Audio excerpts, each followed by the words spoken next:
Upang mapalawig ang transparency at accountability sa Baguio, formal nang inilunsad ang blockchain technology na gagamitin ng lokal na pamahalaan upang ibahagi ang mga dokumento patungkol sa ordinansa, infrastructure projects at procurement data.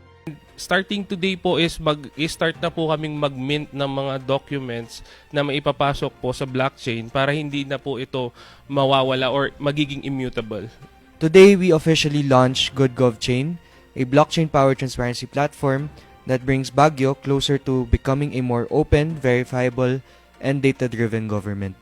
Ang paggamit ng blockchain technology sa pagsasapubliko ng mga dokumento ay kauna-unahan sa Pilipinas at Southeast Asia. Ang lokal na pamahalaan ay gagamitin ang GoodGovChain, isang website kung saan maaaring ma-access ng publiko ang mga dokumento tulad ng procurement data, ilang detalye sa mga infrastructure projects, at maging ang mga lokal na ordinansa. Sa tulong ng GoodGovChain, the city can mint official documents, monitor activity logs, and audit version histories, habang ang publiko ay makakakita ng verified and minted records online. Dagdag pa ng Bayani Chain, magkakaroon din sa hinaharap ng Citizen Feedback Center kung saan maaaring magbigay ng opinyon o suhestyon sa naturang proyekto.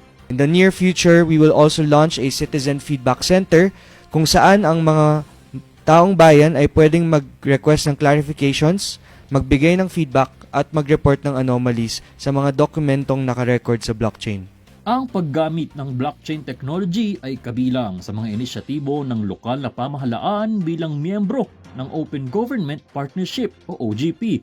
Ito'y kung saan layon nitong paigtingin ng transparency at accountability sa pamamahala. Nico Gatchalian para sa PIO Baguio Balita.